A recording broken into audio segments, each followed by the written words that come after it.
Sebelum kami mengundang Habib itu dan kami cerita kepada teman-teman kami, itu mereka semua terkagum-kagum. Dia bilang, hah, kok berani ngundang Habib Rizik? Ya kok berani, nggak takut. Saya bilang, saya ngaku, sebetulnya takut juga. Tapi setelah berjumpa waktu itu, kira-kira sebulan yang lalu, ternyata ketakutan kami itu tidak beralasan. Karena ketakutan kami kepada Front Pembela Islam itu, apalagi ketuanya, itu didasari oleh pemberitaan-pemberitaan media massa. Dan justru kami mohon pencerahan dari Habib. Kenapa kok sampai kita ini begitu ngeri, begitu takut? Jadi saya melihat memang, saya tidak katakan semua media, tapi banyak media-media yang tidak memberitakan Front Pembela Islam apa adanya. Jadi mereka hanya memberitakan ya sesuai dengan keinginan mereka. Saya berikan contoh. Bagaimana laskar-laskar FPI pada tahun 2004 ketika terjadi tsunami di Aceh, itu ada 1.300 laskar turun ke Aceh, bekerja di sana selama 4 bulan, itu mengevakuasi tidak kurang dari 100.000 mayat. 100.000 mayat. Itu satu pun media tidak ada memberitakan. Nah, kemudian begitu juga bagaimana kerjasama FPI umpamanya dengan Kementerian Sosial di dalam program bedah kampung. Jadi ada satu program bedah kampung yang dilakukan oleh Kementerian Sosial yang FPI diajak untuk bekerja sama. Dan kita buat MOU resmi. Bagaimana perumahan-perumahan rakyat miskin yang memang tidak layak huni di Jakarta maupun di luar Jakarta, bersama-sama dengan Kementerian Sosial kita turun, kita melakukan bedah kampung. Nah, ini juga kan tidak pernah masuk pemberitaan. Iya, saya nggak pernah tahu. Begitu juga kerjasama FPI dengan Kementerian Agama RI. Bagaimana kami turun di lokasi-lokasi yang banyak dihuni oleh warga Ahmadiyah, untuk kami melakukan pembinaan. Bukan kekerasan. Bukan kekerasan. Saya kasih contoh satu di Tenjo Waringin, perbatasan antara Garut dengan Tasik.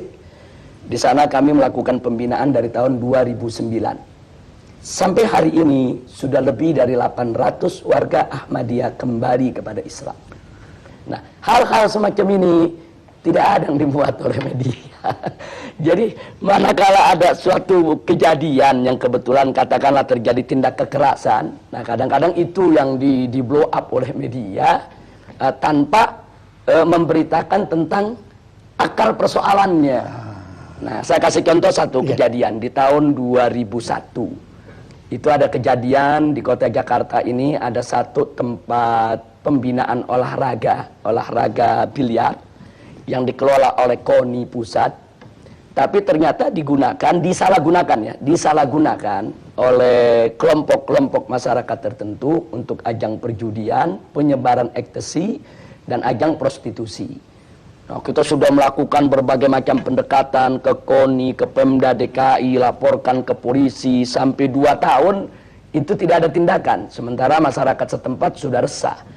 Nah, ketika terjadi clash antara pengelola daripada kemaksiatan tadi dengan laskar FPI, akhirnya terjadi pengerusakan, dan itu sudah diadili. Laskar FPI yang melakukan pengerusakan pun sudah ditangkap, sudah diadili, sudah dipenjara.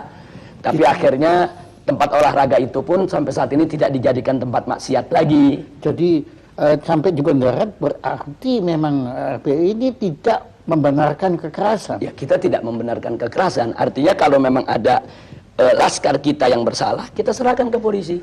Silakan diproses, silakan diadili, silakan dipenjara. Cuman yang memprihatinkannya, Pak Jaya, peristiwa tersebut kan terjadi 2001. Sebetulnya kan sudah clear, sudah masuk pengadilan. Tapi beberapa stasiun televisi sampai hari ini diulang-ulang terus itu pengerusakan. Jadi seolah-olah yang ada di benak bangsa Indonesia ya itulah KJP setiap hari. Ya. Dari segala pemberitaan yang sepihak itu, ya timbul juga kesan bahwa FPI ini sama sekali tidak punya toleransi beragama.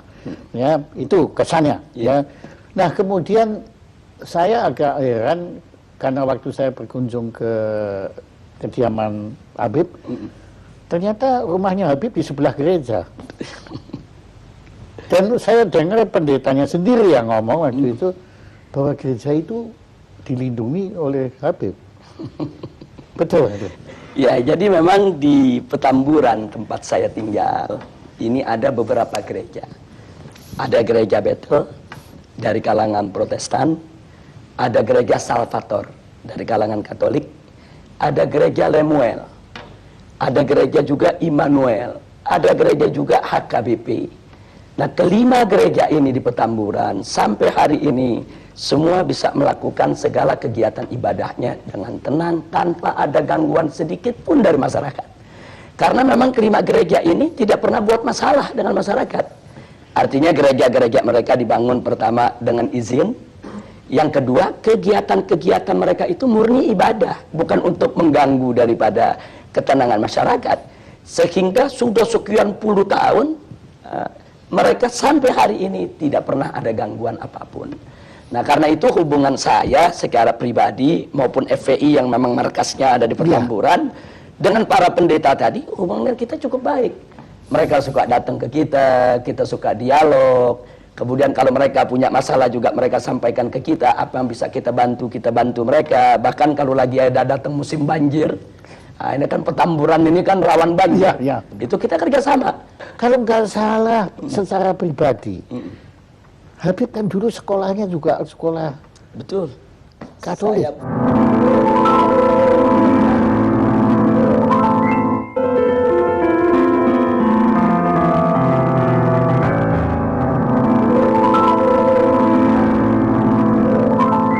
Saya di SD negeri di Petamburan dan waktu saya SMP Kristen Bethel.